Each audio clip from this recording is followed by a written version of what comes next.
Depletion of ozone layer and ozone hole, ozone परत का विलयन एवं ओजोन छिद्र।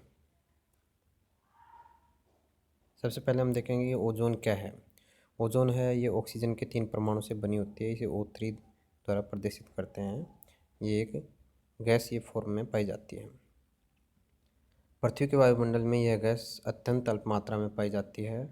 ओजोन है पृथ्वी के निचले वायुमंडल में एक प्रदूषक व हानिकारक गैस के रूप में कार्य करती है।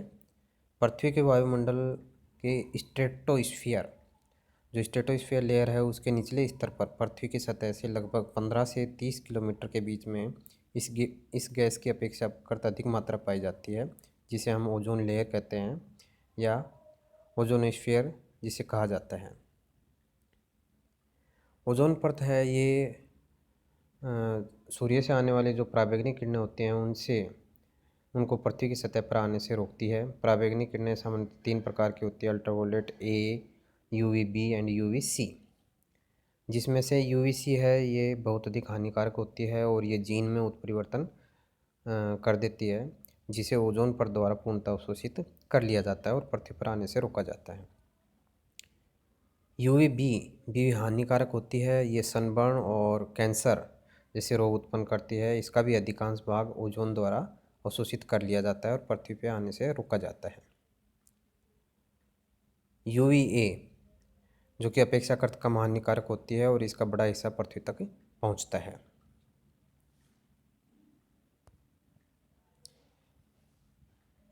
Ozone and ozone layer formation कि ओजोन परत का निर्माण किस तरीके से होता है।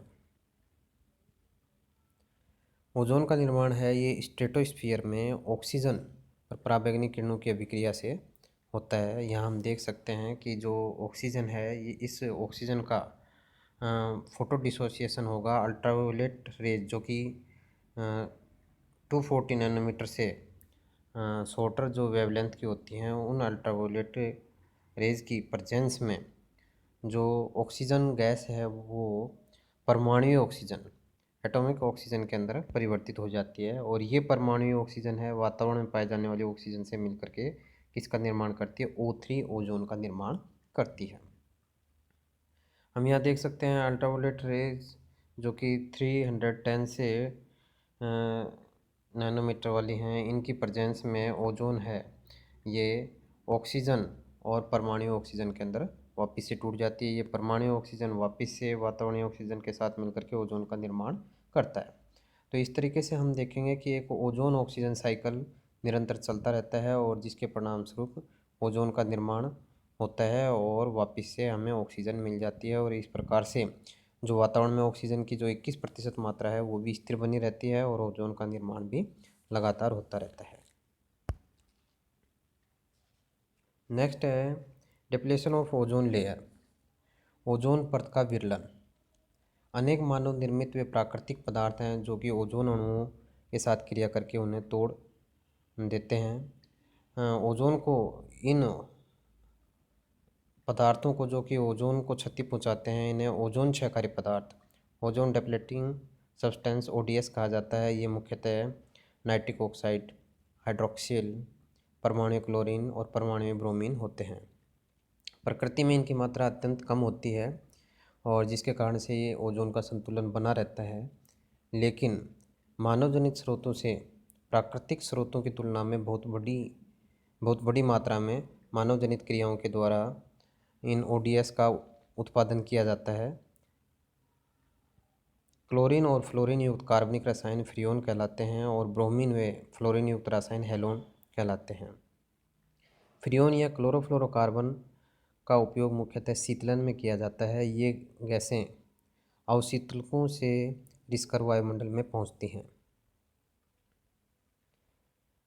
हेलोन का उपयोग है ये अग्निशामकों के अंदर किया जाता है। इसके अलावा जितने भी स्प्रे हम देखते हैं इनमें हाल तक CFC का प्रयोग है ये प्रोपेलेंट के रूप में किया जाता था। हेलोन फ्रियोन सामान्यतः वायु की तुलना में भारी होती हैं, इसलिए ये नीचे रहती हैं, परंतु इनकी आयु काफ़ी लंबी होती है और इसके कारण पवन के माध्यम से, वायु के माध्यम से स्ट्रेटोस्फीयर तक पहुंचने का इनको क्या मिल जाता है, अवसर मिल जाता है और यहाँ पर ये फ़ोटो डिसोसिएशन के द्वारा यहाँ पर हमें क्लोरीन मूलक प्राप्त होगा और इस प्रकार से ये क्लोरीन मूलक क्या करेगा, ओजोन को तोड़ने का कार्य करेगा। यहाँ पे हम देख सकते हैं जो CFC है, इस पे अल्ट्रावोलेट रेज के द्वारा एक मुक्त क्लोरीन परमाणु हमें प्राप्त होता है और ये मुक्त क्लोरीन परमाणु क्या करता है, ओजोन को तोड़ने का कार्य करता है। और यहाँ फिर पुनः वापस से हम देखेंगे कि एक मुक्त क्लोरीन परमाणु वापस से प्राप्त हो जाता है। तो इस प्रकार से एक जो क्लोरीन का मूलक है ये लगभग 1 लाख ओजोन के अणुओं को तोड़ने का कार्य करता है, क्योंकि ये क्लोरीन का मूलक है, ये हमें पुनः वापस से प्राप्त होता रहता है और ये नए ओजोन के अणुओं को तोड़ने का कार्य करता रहता है। नेक्स्ट है ओजोन होल। ओजोन छिद्र की अगर हम बात करें तो ओजोन छिद्र क्या है? ओजोन छिद्र का जो शाब्दिक अर्थ, जहाँ होल से मतलब है, होल जहाँ ओजोन होल शब्द प्रयोग किया गया है, ओजोन छिद्र शब्द जहाँ प्रयोग किया गया है, ऐसा नहीं होता है कि ओजोन में कोई छिद्र हो जाता है। इसका मतलब यहाँ पे ओजोन की जो लेयर होती है, ओजोन की जो परत होती है वो काफ़ी कम हो जाती है, जिसे हम क्या बोलते हैं, ओजोन छिद्र कहते हैं। ओजोन की मात्रा को सामान्यतः डॉप्सन यूनिट DU के अंदर मापा जाता है, DU के अंदर गिना जाता है। ओजोन की मात्रा 220 DU से अगर कम हो जाती है तो ये ओजोन होल कहलाता है।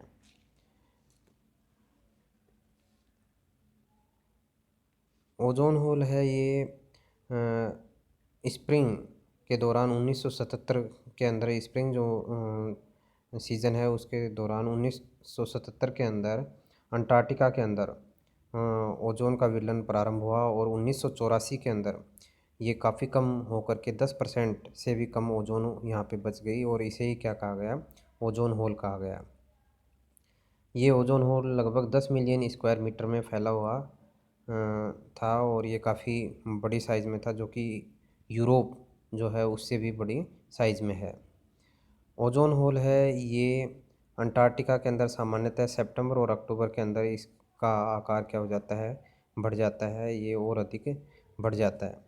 ये ओजोन होल क्यों हो रहा है? जैसा कि हम पहले देख चुके हैं कि मूलक जो क्लोरीन है, ब्रोमीन है, इन मूलकों की वजह से होता है, जो कि क्या करते हैं, ओजोन के अणु को तोड़ने का कार्य करते हैं और इस प्रकार से ओजोन की लेयर क्या हो जाती है, पतली हो जाती है। ओजोन की लेयर वहाँ से थिन हो जाती है और इसे क्या कहा जाता है, ओजोन होल कहा जाता है, क्योंकि ओजोन लेयर थिन होने की वजह से वहाँ से अल्ट्रावायलेट रेज जो कि हानिकारक हैं, वो अल्ट्रावायलेट रेज पृथ्वी तक पहुँचना प्रारंभ हो जाती हैं। नेक्स्ट है इम्पैक्ट ऑफ ओजोन डेप्लेशन, कि ओजोन के विरलन से क्या क्या दुष्प्रभाव होते हैं। तो यहाँ हम देख सकते हैं कि जैसे ओजोन लेयर है इसका विरलन होगा तो उससे अल्ट्रावायलेट रेज हैं उनकी मात्रा इंक्रीज हो जाएगी, अर्थ सरफेस के ऊपर अल्ट्रावायलेट रेज पहुँचना प्रारंभ हो जाएंगी, जिससे हम देखेंगे फूड चेन भी प्रभावित होगी और दोनों तरीके की फूड चेन, टेरेस्ट्रियल और एक्वेटिक दोनों ही फूड चेन यहाँ पे प्रभावित होंगी। इसमें हम देख सकते हैं कि टेरेस्ट्रियल में जो प्लांट पाए जाते हैं उनका प्रोडक्शन भी कम हो जाता है और जो एक्वेटिक फूड चेन है उसके अंदर भी क्या हो जाता है, फाइटोप्लैंक्टन्स हैं, लार्वा है, फिशेज हैं, इनकी संख्या क्या हो जाती है, काफ़ी कम हो जाती है। साथ में हम देखेंगे कि जो क्रॉप प्रोडक्टिविटी है ये भी काफ़ी कम हो जाती है। पराबैंगनी किरणों के पृथ्वी पर पहुंचने से साइनोबैक्टीरिया है ये, इनको नुकसान होता है, साइनोबैक्टीरिया की क्षति हो जाती है, जिससे कि ये साइनोबैक्टीरिया हम जानते हैं नाइट्रोजन का स्थिरीकरण का कार्य करते हैं, जिससे नाइट्रोजन स्थिरीकरण प्रॉपर रूप से नहीं हो पाएगा और इस प्रकार से जो चावल व अन्य फसलें हैं उनका उत्पादन क्या हो जाता है, कम हो जाता है। साथ ही हम बात करें ह्यूमन बींग्स में, ह्यूमन बींग्स के अंदर ये कई प्रकार के समस्याएं उत्पन्न करते हैं। सबसे पहले है लॉस ऑफ इम्यूनिटी, इम्यूनिटी को कम करता है। इसके अलावा कैंसर, पराबैंगनी किरणें हैं ये, इनका सीधा संबंध कैंसर से होता है। एक प्रयोग से पाया गया है कि 1% पराबैंगनी किरणों के बढ़ने से कैंसर की आवृत्ति है ये 2% बढ़ जाती है और स्किन और जो लंग्स कैंसर है उसको बढ़ाने का ये कार्य करता है। इसके अलावा अल्सर है, आई कैटरेक्ट है, इस प्रकार की समस्याएं उत्पन्न होती हैं।